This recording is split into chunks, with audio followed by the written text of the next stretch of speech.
Good morning, good afternoon, good evening. कैसे आप सभी? होप तो कि आप सभी अच्छे होंगे। फ्रेंड्स, हमने contract costing chapter last to last class में स्टार्ट किया था और हमने कॉन्ट्रैक्ट अकाउंट कैसे बनता है उसके फॉर्मेट को डिस्कस किया था। कॉन्ट्रैक्ट अकाउंट के क्रेडिट साइड में work in progress, work certified, work uncertified, इसको हम डिस्कस कर चुके हैं।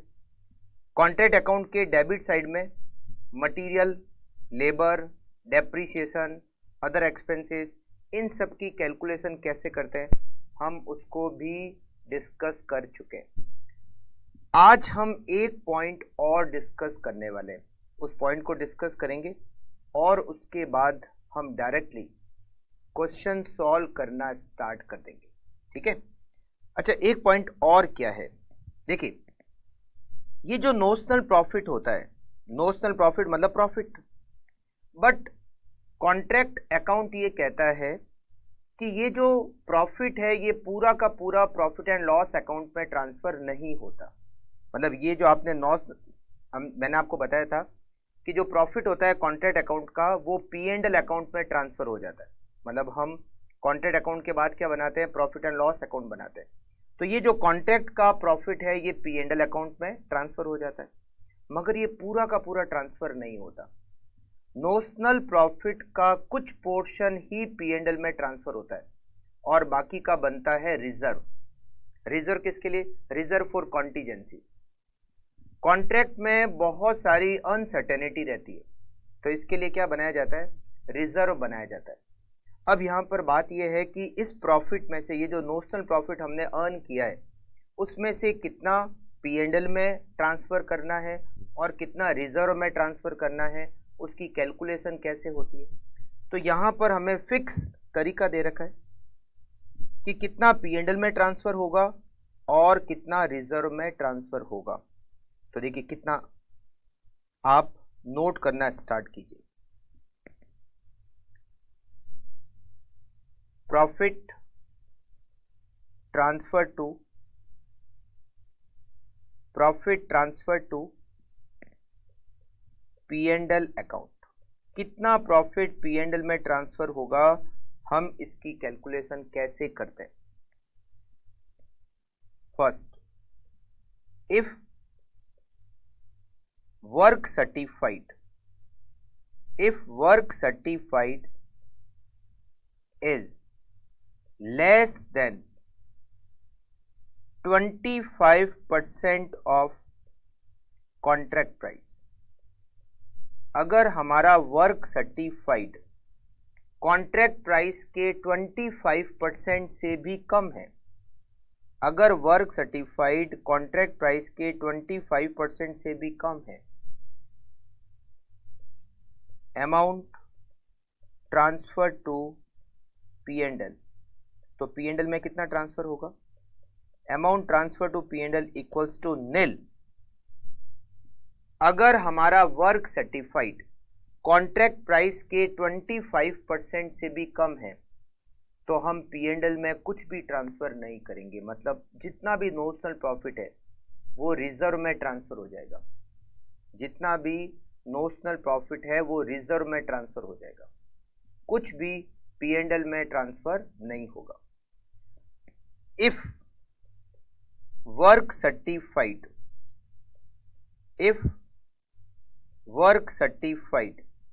is 25% or more but less than 50% of contract price। अगर 25 और 25 से ज्यादा है बट 50 से कम है, 50 से कम है, 25 और 25 से ज्यादा बट 50 से कम, तो नोशनल प्रॉफिट में से कितना P&L में ट्रांसफर होगा उसकी कैलकुलेशन करने के लिए हमें एक फॉर्मूला दे रखा है। Amount transfer to P&L equals to notional profit जो आपने कैलकुलेट किया, जो हमने कॉन्ट्रैक्ट अकाउंट बना के कैलकुलेट किया, notional profit multiply bye 1/3 multiply by cash received divided by work certified. Notional profit multiply bye 1/3 multiply by cash received divided by work certified. इससे जो अमाउंट आप कैलकुलेट करोगे वो P&L में ट्रांसफर होगा और बाकी का जो बचा हुआ अमाउंट है वो रिजर्व में ट्रांसफर होगा. Third, if work certified is 50% और more but less than 90% of contract price. अगर 50 या 50 से ज्यादा है मगर 90% से कम है, amount transfer to P&L, amount transfer to P&L equals to notional profit multiply by 2/3 multiply by cash received divided by work certified. देखो पहले जो हमने सेकंड में लिखा उस फॉर्मूले में 1/3 था और यहाँ पर केवल 2/3 है, वहाँ 1/3 और यहाँ 2/3. ठीक है ना, इतना सी फर्क है. मतलब इस फॉर्मूले और इस फॉर्मूले में फर्क केवल इतना सा है कि वहाँ पहले वाले में 1/3 और दूसरे वाले में 2/3 और कुछ फर्क नहीं. ठीक है. अच्छा, अब अगर वर्क सर्टिफाइड 90% या 90% से भी ज़्यादा हो जाए तो फिर हमें टोटल 4 फॉर्मूले दिए गए. मगर अभी हम ऐसा करेंगे, वो जो फोर्थ सिचुएशन है जिसमें 90 और 90 से ज़्यादा अगर सर्टिफाइड हो जाए तो क्या करना है, उसके क्वेश्चंस अभी हम सॉल्व नहीं करेंगे. अभी हम यहाँ तक वाले क्वेश्चन सॉल्व करेंगे जिसमें 90 से कम ही होगा, मतलब जिसमें वर्क सर्टिफाइड 90% से कम होगा वैसे क्वेश्चन करेंगे. फिर हम इसके जब वो 90% से कम वाले क्वेश्चन सॉल्व कर लेंगे फिर हम वो क्वेश्चन सॉल्व करेंगे जिसमें 90 और 90 से ज़्यादा है. तो अभी हम इसको केवल यहाँ तक ही डिस्कस करते हैं. 90 और 90 से ज़्यादा वाले को हम बाद में डिस्कस करेंगे. ठीक है. तो अभी हमने क्या कहा कि हम जितना नोशनल प्रॉफिट अर्न करते हैं वो पूरा प्रॉफिट एंड लॉस अकाउंट में ट्रांसफर नहीं होता. जैसे हम ट्रेडिंग अकाउंट बनाते हैं, ट्रेडिंग अकाउंट में तो पूरा का पूरा जो ग्रॉस प्रॉफिट है वो P&L में ट्रांसफर होता है. बट यहाँ जो कॉन्ट्रैक्ट अकाउंट से प्रॉफिट आता है, नोशनल प्रॉफिट आता है, वो पूरा का पूरा P&L अकाउंट में ट्रांसफर नहीं होता.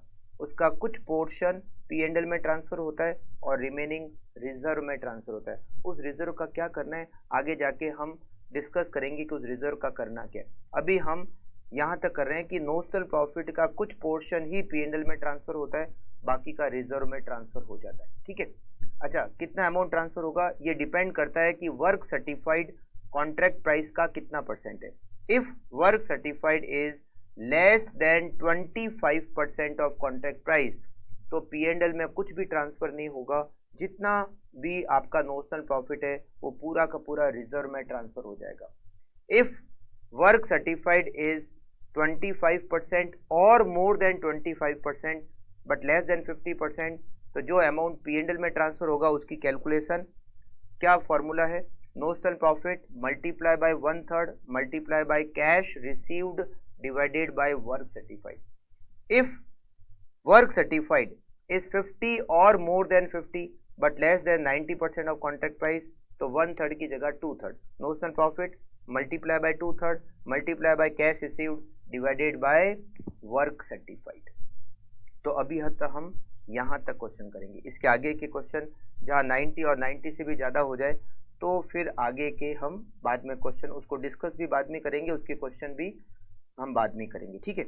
अच्छा, एक पॉइंट मैं आपको और बता देता हूँ. देखो, ये जो वर्क सर्टिफाइड होता है, जनरली वर्क सर्टिफाइड का मतलब है कि वो वर्क जो कॉन्ट्रैक्टर ने पूरा कर लिया और कॉन्ट्रैक्टर ने चेक कर लिया. एक होता है कैश रिसीव्ड. कैश रिसीव्ड का मतलब है कॉन्ट्रैक्टी ने कितना पेमेंट किया है. तो जनरली ऐसा होता है कि जितना वर्क सर्टिफाइड होता है कॉन्ट्रैक्टी उतना पेमेंट करता नहीं है.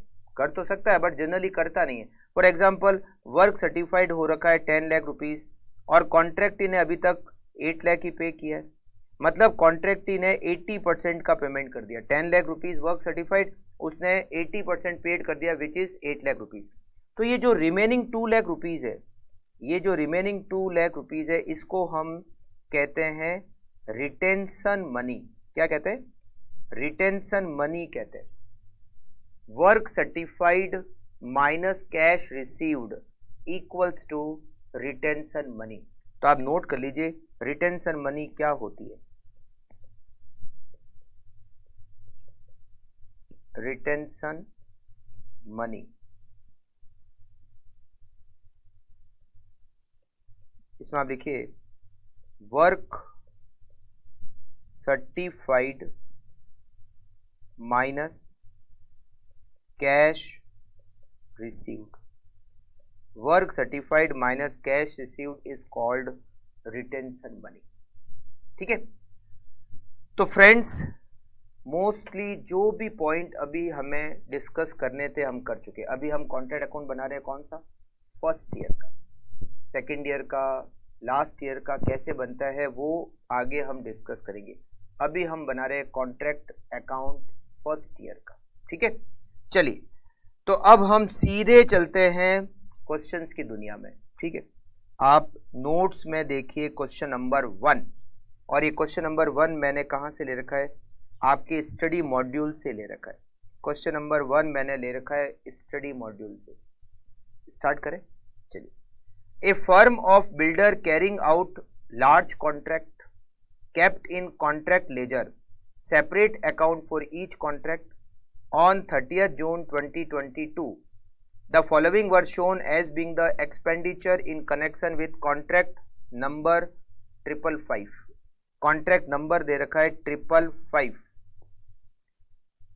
और ईयर एंड हो रहा है 30th June 2022. Material purchased 116,126. Material issued from store, हमें ये मटेरियल स्टोर से मिला, कुछ मटेरियल हमने खरीदा, कुछ मटेरियल हमारे पास स्टोर से आया। Plant which has been used on other contract 25,046, additional plant 7,220, wages 147,268, direct expenses 4,052, proportionate establishment expenses 1,7,440. Contract which had commenced on 1st February 2022 was rupees 6 lakh and the amount certified by the architect after deduction of 20% retention money was rupees 241,600, the work being certified on 30th June 2022. देखो ये cash receive दे रखा है, कितना cash हमें receive हो गया? 241,600 और 20% retention money minus करने के बाद material on site, material on site का मतलब हो गया क्लोजिंग स्टॉक, वह रुपीज 19,716। वो जो 30 जून को साइट पर 19,716 रुपीज का क्लोजिंग स्टॉक था। A contract plan ledger was also kept in which depreciation was dealt with monthly. The amount debited in respect of that account is rupees 2260 का depreciation दे रखा है। तो हमें डेप्रीसिएशन यहाँ कैलकुलेट करने की जरूरत नहीं है क्योंकि सीधा डायरेक्टली हमें डेप्रीसिएशन का अमाउंट दे रखा है। Prepare contract account showing profit on the contract, हमें कॉन्ट्रैक्ट अकाउंट बनाना है। ठीक है, चलिए सबसे पहले यहाँ लिखते हैं कॉन्ट्रैक्ट नंबर 555 अकाउंट कब स्टार्ट हुआ? 1 फरवरी 2022 को, और हमारा ईयर एंड हो रहा है 30 जून 2022। 1 फरवरी को ये कॉन्ट्रैक्ट हमने स्टार्ट किया और 30 जून को ईयर एंड हो रहा है, कॉन्ट्रैक्ट कंप्लीट नहीं हुआ, ईयर एंड हो रहा है 30 जून 2022 को।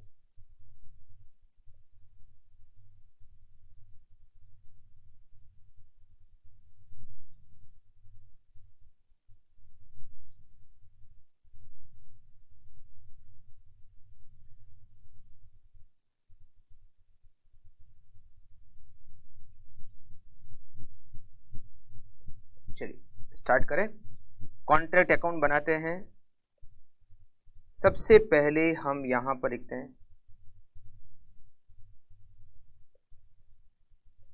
To material. मटीरियल की कॉस्ट हमें देखो यहां पर हमने मटीरियल परचेज किया विच इज 116126, 116126, ये हमने मटीरियल परचेज किया, प्लस कुछ मटीरियल हमें स्टोर से भी मिला। स्टोर से हमें मटीरियल मिला 19570, 19570 minus closing stock.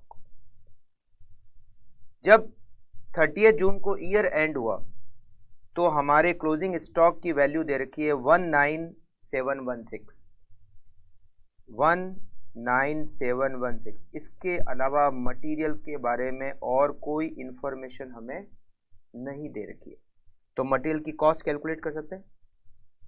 116126 plus 19570 minus 19716, it is 1,15,980, 1,15,980 it is cost of material। ठीक है, नेक्स्ट एक्सपेंडिचर कौन सा दे रखा हमें?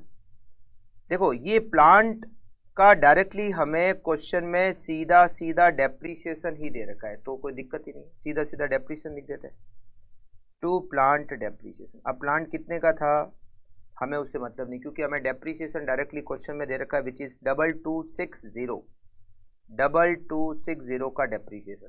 ठीक है, अच्छा उसके बाद वेजेस दे रखी है हमें, और वेजेज में कोई भी एडजस्टमेंट नहीं दे रखा है, तो हम यहाँ लिख लेते हैं टू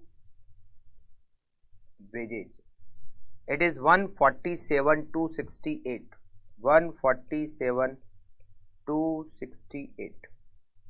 देन हमें डायरेक्ट एक्सपेंसेस दे रखे, इसमें भी कोई एडजस्टमेंट नहीं दे रखा, 4052 टू डायरेक्ट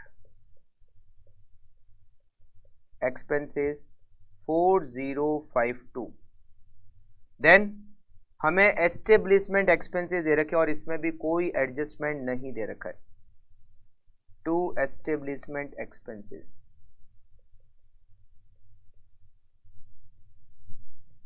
17440। फिर हम इधर लिखेंगे बाय वर्क इन प्रोग्रेस, और वर्क इन प्रोग्रेस में हम क्या लिखेंगे? Work certified. अब ये वर्क सर्टिफाइड कैसे निकालेंगे आप समझना। वर्किंग नोट नंबर 1, देखो हमें है ना यहां पर वर्क सर्टिफाइड डायरेक्टली नहीं दे रखा है क्वेश्चन में, मगर हमें ये दे रखा है कि हमें कैश कितनी रिसीव हुई। देखो यहां दे रखा है 6 लाख रुपीस का कॉन्ट्रैक्ट, ये तो कॉन्ट्रैक्ट प्राइस है, और सर्टिफाइड हुआ, और उसमें से 20% डिडक्ट करने के बाद कैश रिसीव्ड दे रखा है 241,600। मतलब हमें कितना कैश रिसीव्ड हुआ? कैश रिसीव्ड इट इज 241,600, 2,41,600 हमें कैश रिसीव्ड हुआ, और जो वर्क सर्टिफाइड है उसमें से 20% रिटेंशन मनी के बाद हमें कैश रिसीव्ड हुआ। इसका मतलब है कि ये जो कैश रिसीव्ड है ये वर्क सर्टिफाइड का 80% है, मतलब जितना work certified minus 20% retention money, result cash received. Cash received 241,600 और cash received equals to 80% of work certified. मतलब ये जो कैश रिसीव्ड है ये वर्क सर्टिफाइड का 80% है। ये जो कैश रिसीव्ड है 241,600 ये वर्क सर्टिफाइड का 80% है। तो वर्क सर्टिफाइड कैसे कैलकुलेट करें? Work certified equals to 241,600 divided by 80%। अगर मैं 241,600 डिवाइड बाय 80% करता हूं तो ये आता है 3,02,000। अब आप चेक कर सकते हो, वर्क सर्टिफाइड 3,02,000, इसका 80% 3,02,000 मल्टीप्लाई बाय 80% और ये होता है 241,600। समझा? मतलब हमें जो कैश रिसीव्ड हो रखी है वो 241,600 है, और ये कैश रिसीव्ड वर्क सर्टिफाइड में से रिटेंशन मनी माइनस करने के बाद आती है, एंड रिटेंशन मनी कितनी है 20%। तो जो वर्क सर्टिफाइड है उसमें से 20% रिटेंशन मनी और रिमेनिंग 80% कैश रिसीव्ड। तो 241,600 इज कैश रिसीव्ड जो कि वर्क सर्टिफाइड का 80% है। तो हमने वर्क सर्टिफाइड कैलकुलेट कर दिया। अच्छा, वर्क अनसर्टिफाइड यहाँ पर नहीं दे रखा है। जरूरी नहीं कि हमेशा वर्क अनसर्टिफाइड होगा ही होगा, नहीं है तो नहीं है, अगर होता तो दे रखा होता। तो वर्क सर्टिफाइड आपने कितना निकाला 3,02,000, 3,02,000। और अब हम कैलकुलेट करते हैं notional profit.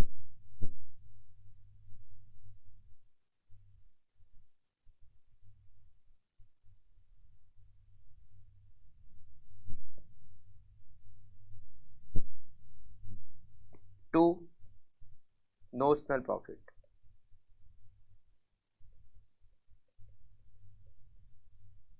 To notional profit. अब आपके दिमाग में एक बात और आ रही होगी कि प्रॉफिट है तब तो चलो रिजर्व में ट्रांसफर करेंगे, है ना। अगर मान लो लॉस आ जाए तो लॉस पूरा का पूरा पीएनएल में ट्रांसफर होता है। ऐसा नहीं है उसमें भी रिजर्व लेस करके लॉस ट्रांसफर होता है, नहीं। अगर लॉस आता है तो पूरा का पूरा कॉन्ट्रैक्ट मतलब पीएनएल अकाउंट में ट्रांसफर हो जाएगा, ठीक है। इधर की टोटल 3,02,000, इधर की भी टोटल 3,02,000। 3,02,000 में से माइनस करते हैं 115,980 minus 2,260 minus 147,268 minus 4,052 and minus 1,7440। It is 15,000। Notional profit 15,000। अब हमें क्या करना है, इस नोशनल प्रॉफिट को आगे लिखना है बाय नोशनल प्रॉफिट। पूरा तो पीएनएल में जाएगा नहीं, तो नोशनल प्रॉफिट को आगे लिखा। इसमें से कुछ जाएगा पीएनएल में और कुछ जाएगा रिजर्व में। अब पीएनएल में कितना जाएगा ये पता करना है, और बचा हुआ कहाँ जाएगा, रिजर्व में जाएगा, ठीक है। जितना पीएनएल में जाएगा और बाकी का बचा हुआ रिजर्व है। अब हम बनाते हैं यहाँ पर working note number 2। Working note number 2, हमारा वर्क सर्टिफाइड कितना है, हमारा वर्क सर्टिफाइड है 3,02,000। Work certified 3,02,000। हमारी कॉन्ट्रैक्ट प्राइस कितनी है, कॉन्ट्रैक्ट प्राइस हमें क्वेश्चन में दे रखी है 6 लाख रुपीज। तो वर्क सर्टिफाइड कॉन्ट्रैक्ट प्राइस का कितना परसेंटेज है, percentage of work certified on contract price, on contract price equals to 3,02,000 divided by 6 lakh multiply by 100। ये जो वर्क सर्टिफाइड है ये कॉन्ट्रैक्ट प्राइस का कितना परसेंट है,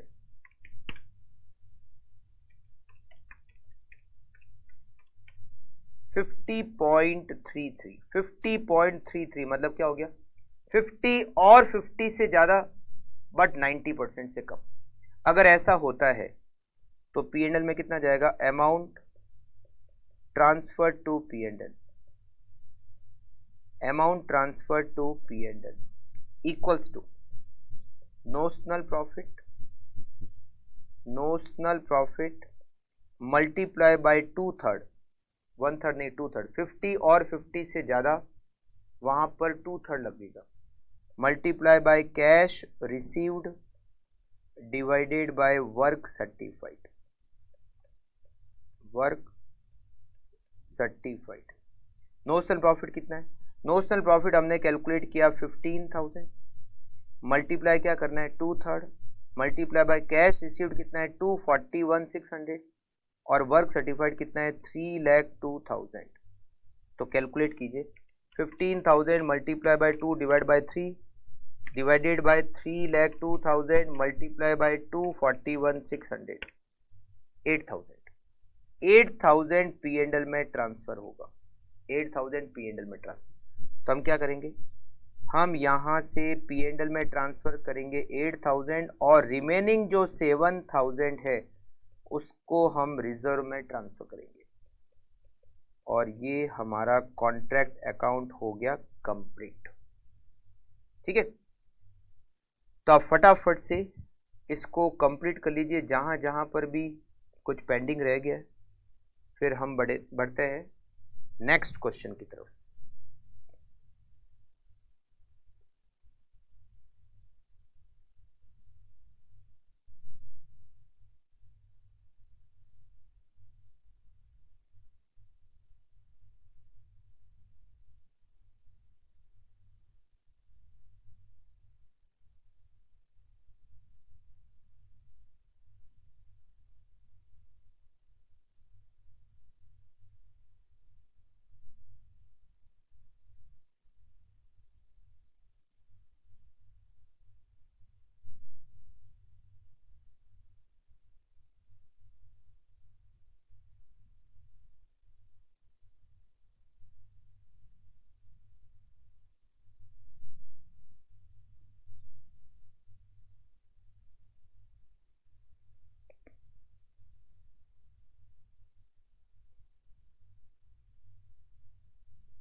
इजी क्वेश्चन है।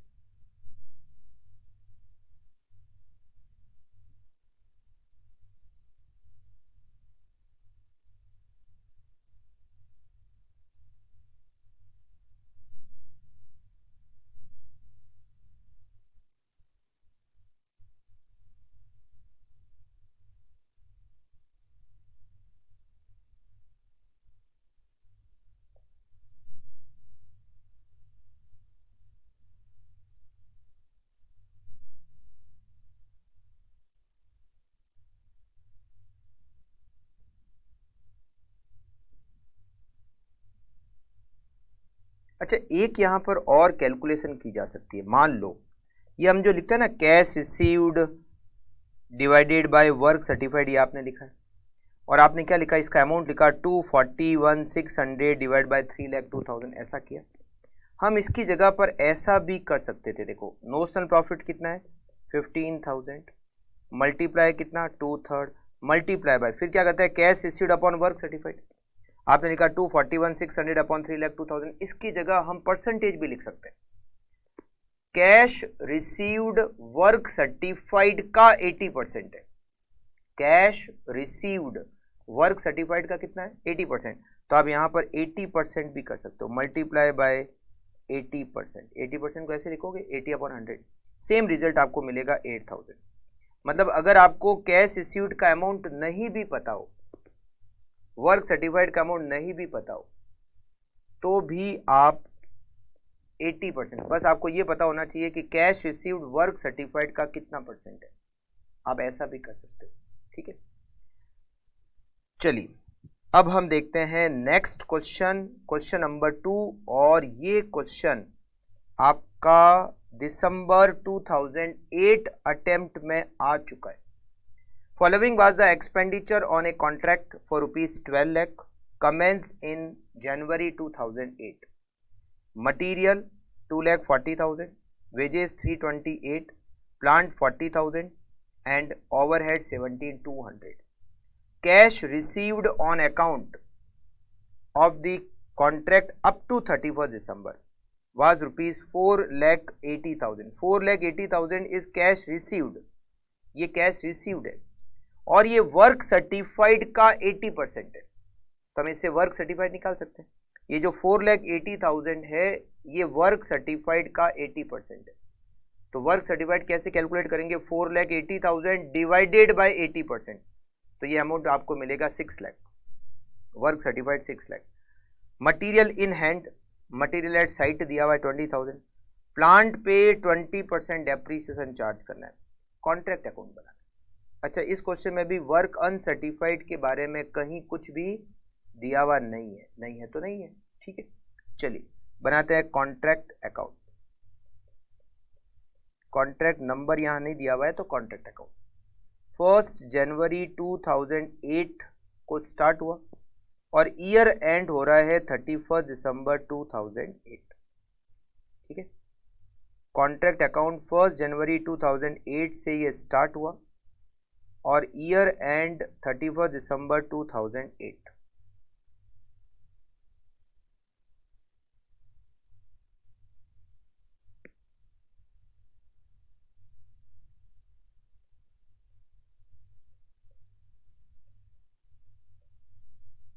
टू मटीरियल, मटीरियल की कॉस्ट हमें दे रखी है 2,40,000। इनर कॉलम में लिखते हैं क्योंकि इसमें एक एडजस्टमेंट है, केवल एक एडजस्टमेंट है, क्लोजिंग स्टॉक। हमें क्लोजिंग स्टॉक दे रखा है विच इज 20,000, 20,000 का क्लोजिंग स्टॉक, तो ये हो गया 2,20,000। ठीक है, उसके बाद में वेजेज, अच्छा उसमें कोई एडजस्टमेंट नहीं दे रखा है, 3,28,000। प्लांट पे डेप्रिसिएशन लगा देते हैं, टू डेप्रिसिएशन कितने का प्लांट है 40,000, डेप्रिसिएशन की रेट क्या दे रखी है 20%, इट मीन्स 8,000 डेप्रिसिएशन। फिर ओवरहेड दे रखे हैं 17,200, टू ओवरहेड 17,200। फिर हम लिखेंगे bye work in progress, work in progress में वर्क सर्टिफाइड आएगा, वर्क सर्टिफाइड, वर्क अनसर्टिफाइड है नहीं, वर्क सर्टिफाइड को कैलकुलेट करना पड़ेगा। Working note number 1, work certified, cash received, cash received हमें दे रखा है 4,80,000 और ये भी दे रखा है कि जो कैश रिसीव्ड है equals to 80% of work certified, work certified का 80% है। ठीक है, तो हम इससे वर्क सर्टिफाइड का अमाउंट कैलकुलेट कर सकते हैं। Work certified equals to 4,80,000 divided by 80% equals to rupees 6 lakh. हमारा वर्क सर्टिफाइड हो गया 6 लाख।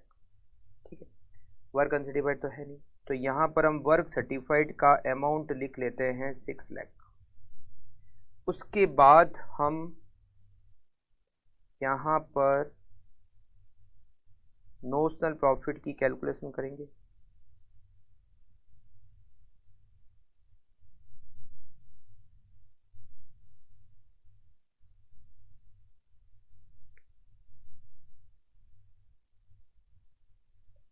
बिल्कुल इजी क्वेश्चन है और कोई एक्सपेंडिचर यहाँ पर नहीं दे रखा है। टू नोशनल प्रॉफिट,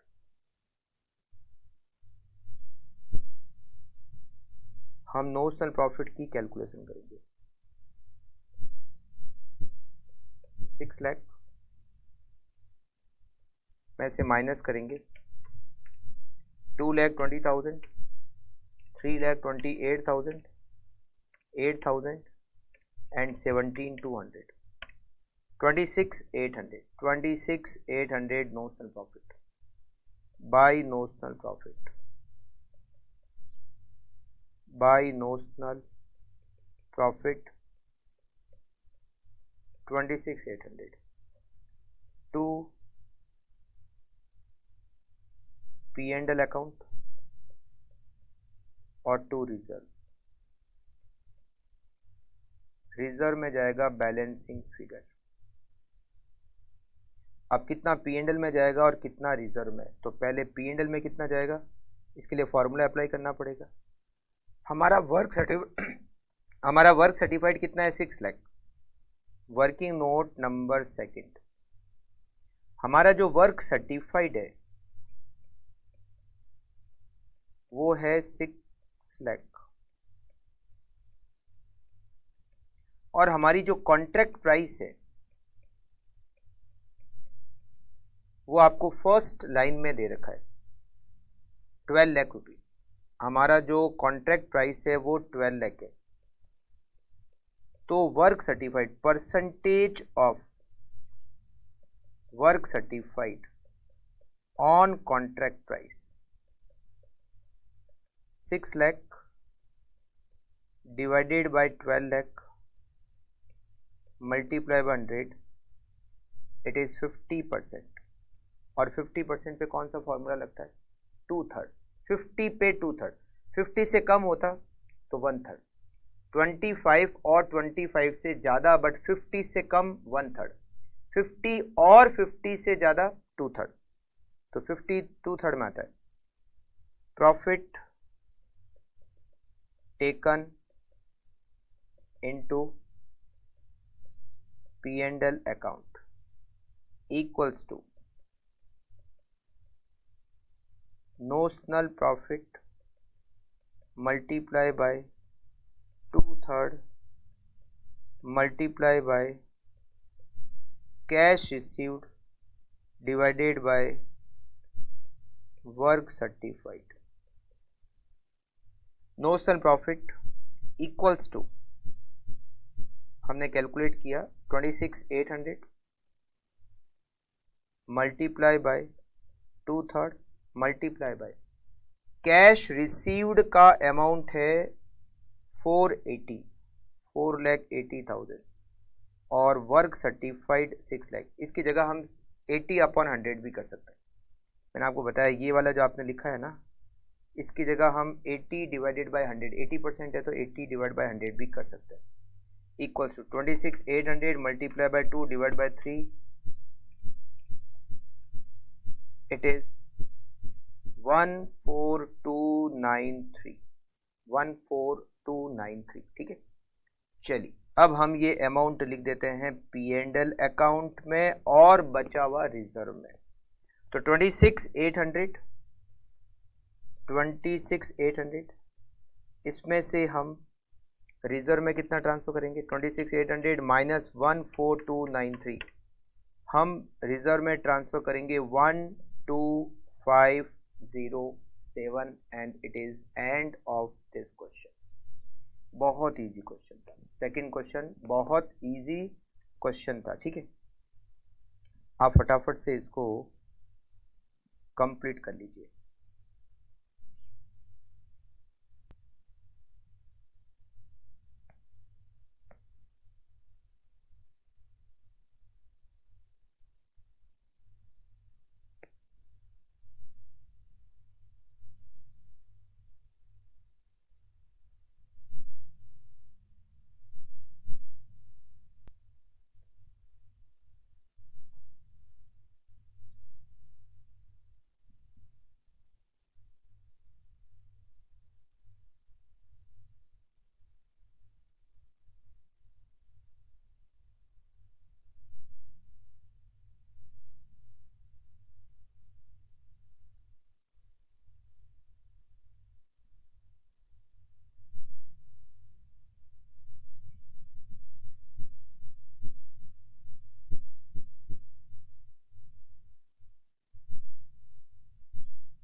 चलिए बढ़ते हैं हम नेक्स्ट क्वेश्चन, क्वेश्चन नंबर 3। और ये क्वेश्चन आपके दिसंबर 2012 के एग्जाम में आ चुका है। New construction limited is engage in a contract during the year, following information is available at the end of the year.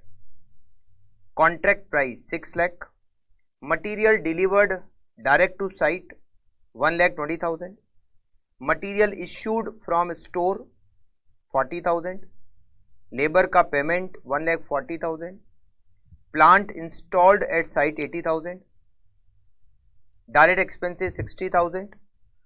Architect fees 2,500. Establishment charges 24,500. Material return to store 4,000. Work certified directly amount दे रखा है. Work not certified amount दे रखा है. Material in hand at the end closing stock of material. Accrued wages at the end. Accrued wages का यहाँ मतलब है आउटस्टैंडिंग वेजेज. आउटस्टैंडिंग वेजेज दे रखे. आउटस्टैंडिंग डायरेक्ट एक्सपेंसेस दे रखे. Plant value at the end of the year दे रखी है और कैश रिसीव्ड का अमाउंट दे रखा है. During the period material rupees 9,000 have been transferred to another contract to another place. 9,000 का कॉन्ट्रैक्ट 9,000 का मटेरियल हमने किसी और कॉन्ट्रैक्ट पे ट्रांसफर कर दिया. मतलब यहां से गया तो यहां से गया तो माइनस करेंगे. You are required to show the contract and contractee account. ये कॉन्ट्रैक्टी अकाउंट कैसे बनाते हैं? चलिए बनाते हैं. पहले कॉन्ट्रैक्ट अकाउंट बनाते हैं. पहले हम बनाते हैं कॉन्ट्रैक्ट अकाउंट. यहाँ ईयर वगैरह कुछ टाइम वगैरह कुछ दिया हुआ नहीं तो ठीक है, सीधा ये लिख दीजिए contract account. Contract account. Time period कुछ डेट वगैरह नहीं दे रखी है तो केवल कॉन्ट्रैक्ट अकाउंट लिख लीजिए आप.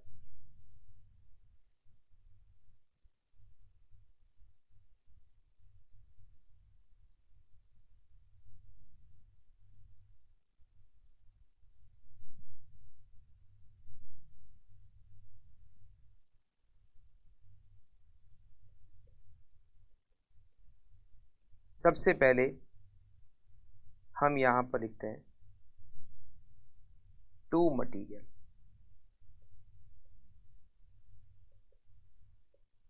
To material. मटीरियल की हमारी कॉस्ट है 1,20,000. इनर कॉलम में लिखते हैं क्योंकि बहुत सारे एडजस्टमेंट है. 1,20,000. फिर दे रखा है मटीरियल इश्यूड फ्रॉम स्टोर तो ये ऐड हो जाएगा. स्टोर से मटीरियल हमें मिला है तो प्लस करेंगे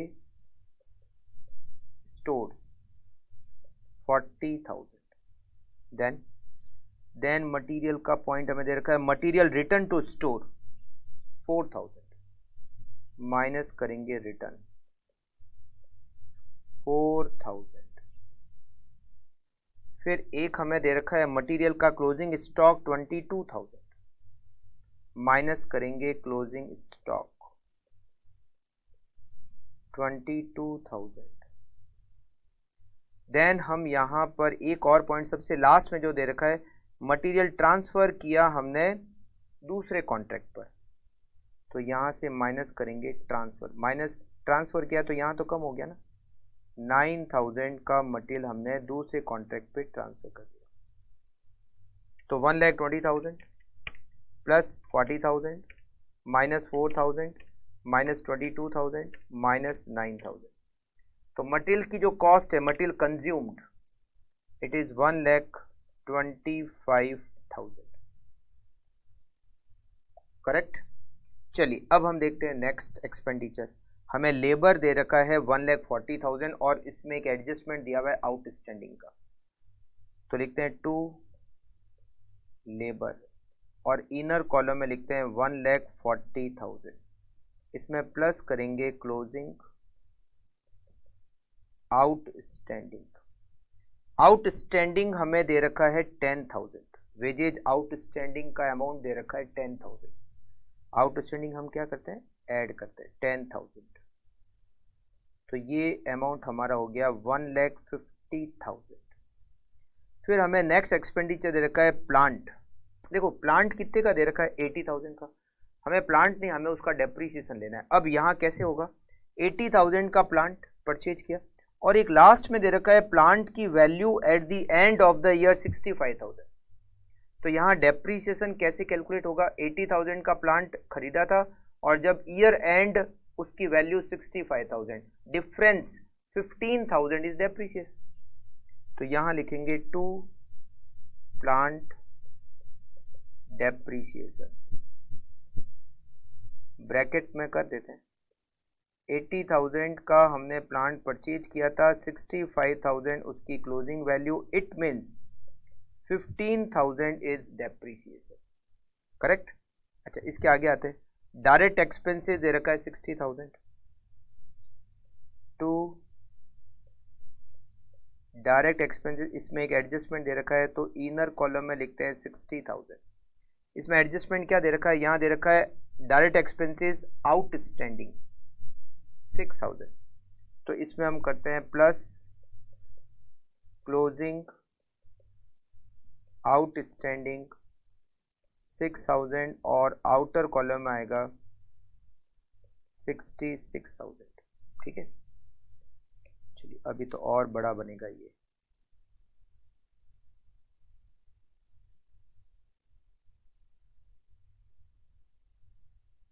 क्वेश्चन इजी है, थोड़ा सा बड़ा है बट इजी क्वेश्चन है।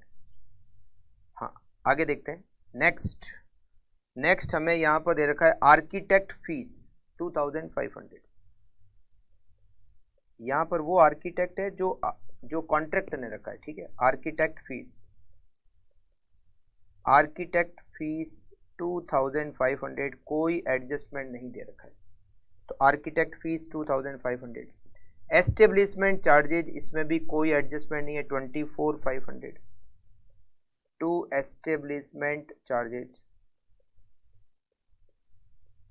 Establishment expenses it is 24,500। Then material return to store हो गया। वर्क सर्टिफाइड और अनसर्टिफाइड इधर लिख देते हैं बाय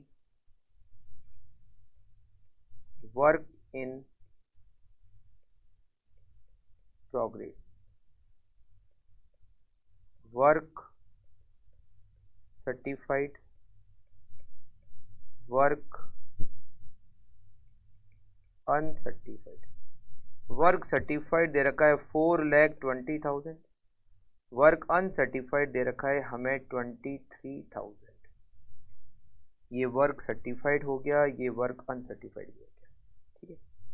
बस सारे एडजस्टमेंट हो गए। ये तो कैश रिसीव्ड है जो फॉर्मूले में काम आएगा, ठीक है। अब हम लिखते हैं टू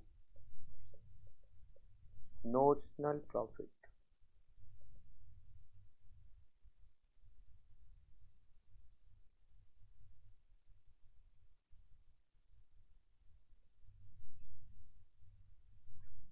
$4,20,000 प्लस 23,000, 4,43,000।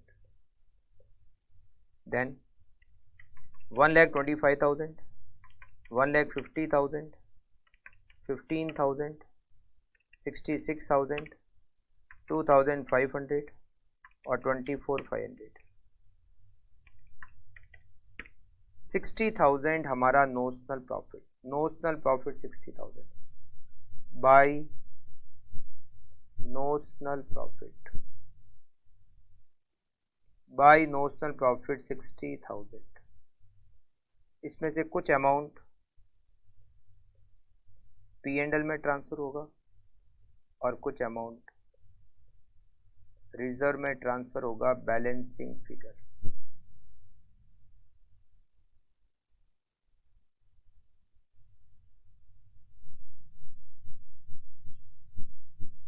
अब यहां पर हम बनाएंगे वर्किंग नोट नंबर 1। हमारी कॉन्ट्रैक्ट प्राइस है 6 लाख और वर्क सर्टिफाइड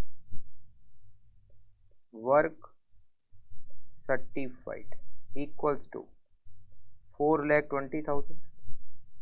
कॉन्ट्रैक्ट प्राइस, हमारी जो कॉन्ट्रैक्ट प्राइस है वो है 6 लाख, तो percentage of work certified on contract price, percentage of work certified on contract price equals to 4,20,000 divided by 6 lakh multiply by 100 equals to 70%। 70% पे कौन सा फॉर्मूला अप्लाई होगा, 2/3 वाला। profit taken into P&L account, profit taken into P&L account equals to notional profit multiply by 2/3 multiply by cash received divided by work certified. Okay, notional profit हमारा कितना है 60,000 multiply by 2/3 multiply by cash received हमें दे रखा है 3,78,000 divided by work certified 4,20,000। 60,000 multiply by 2 divided by 3 multiply by 3,78,000 divided by 4,20,000 36,000 तो 36,000 हम कहाँ लिखेंगे P&L में लिखेंगे और बैलेंसिंग फिगर 24,000 हम कहाँ लिखेंगे रिजर्व में लिखेंगे। ये हो गया टोटल 60,000 और ये हमारा क्वेश्चन नंबर 3 भी कंप्लीट। आप फटाफट से कंप्लीट कर लीजिए।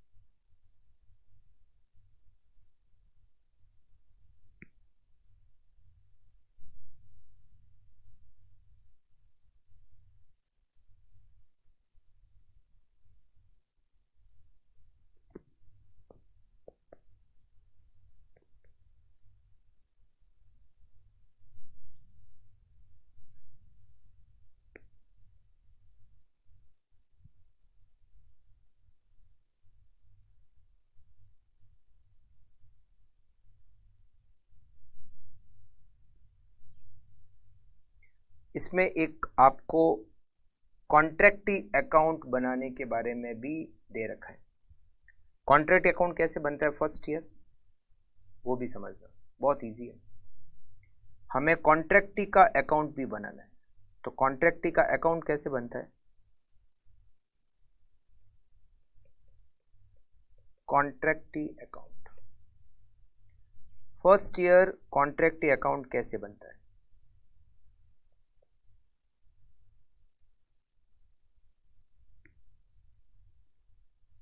छोटा ही बनेगा।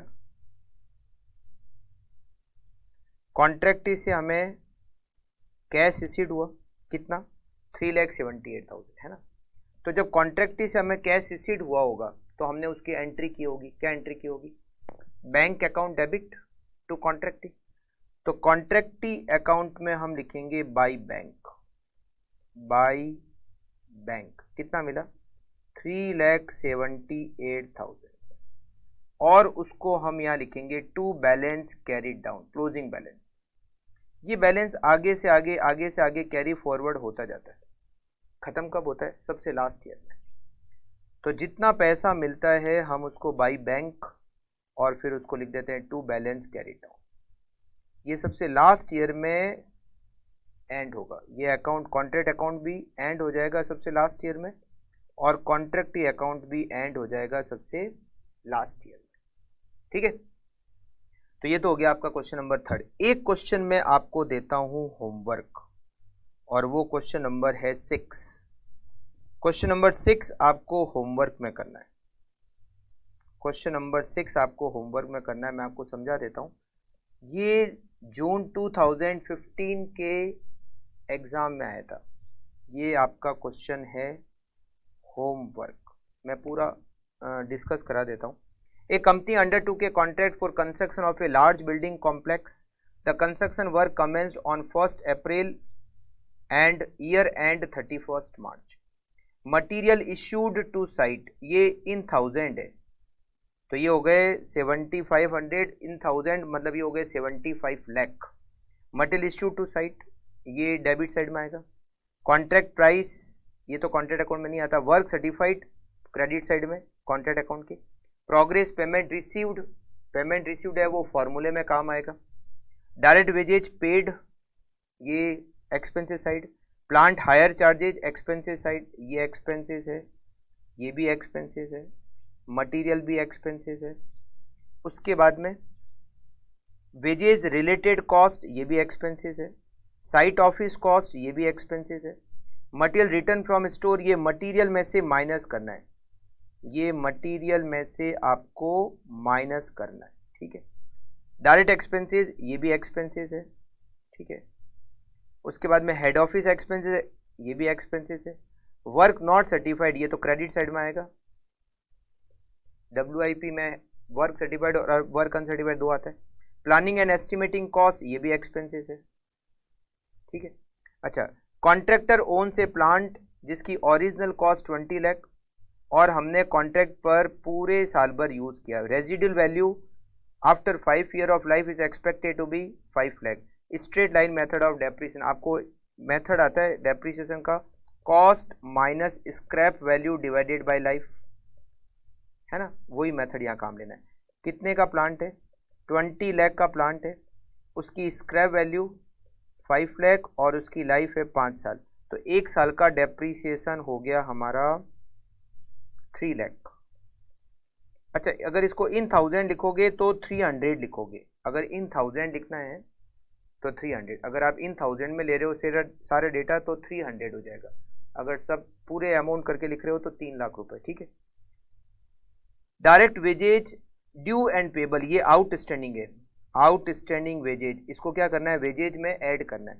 मटेरियल एट साइट, इसको माइनस करना है मटेरियल में से। क्लोजिंग स्टॉक है, आपको कॉन्ट्रैक्ट अकाउंट बनाना है। और देखो लिखा हुआ है प्रेजेंट फिगर इन 1000, मतलब सारे अमाउंट इन 1000 लेने हैं, तो ये तो ऑलरेडी इन 1000 ही है, ये सारे अमाउंट तो इन 1000 ही है। ये वाले आपको अमाउंट इन 1000 लेने पड़ेंगे। जैसे डेप्रीसिएशन आपको जो निकलेगा वो 3 लाख है, तो इन 1000 में 300 हो जाएगा। ये जो आउटस्टैंडिंग वेजेज है, आउटस्टैंडिंग वेजेज दे रखी है 2,70,000, इन 1000 करोगे तो 270 हो जाएगा। और ये जो क्लोजिंग स्टॉक है मटेरियल का, ये दे रखा है 2 लाख, इन 1000 करोगे तो ये हो जाएगा 200, है ना। फिर आपको कितना प्रॉफिट और लॉस P&L में ट्रांसफर करना है, इसको भी कंप्यूट करना है, वो तो हम कॉन्ट्रैक्ट अकाउंट बनाएंगे तो उसमें आ ही जाएगा। तो सेकंड पॉइंट का आंसर तो फर्स्ट पॉइंट के साथ ही आ जाएगा, ठीक है। तो ये आप क्वेश्चन करोगे होमवर्क में, और आज की क्लास को हम यहीं पर एंड करते हैं। हमने कुछ पॉइंट समझा और first question, second question, third question किया, और ये एक क्वेश्चन मैं आप लोगों को दे रहा हूँ होमवर्क में, ठीक है।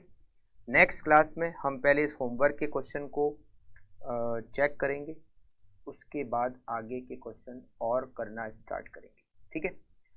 मिलता है नेक्स्ट क्लास में। Okay, thank you, take care.